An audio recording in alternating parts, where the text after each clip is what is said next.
Er du sangskriver, der sidder derhjemme og producerer din musik i din computer? Så synes jeg, du skal tjekke det her fag ud. Det hedder Den Producerende Sangskriver, og det er på Rytmisk Center hver onsdag fra 17 til 19. Jeg skal undervise for den her sæson. Vi kører et halvt år gangen, hvor der er 4 pladser på holdet. Måske kunne det være noget for dig. Det er et sted, hvor man kan spare med andre om sin musik og sine idéer.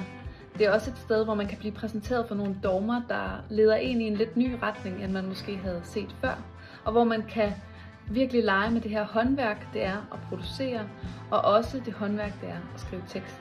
Så det bliver sådan et kombineret fag, hvor man bliver holdt lidt til ilden, det her med at mødes en gang om ugen, med nogen man lærer rigtig godt at kende, hvor man kan blive tryg ved hinanden og vokse i sin sangskrivningspraksis.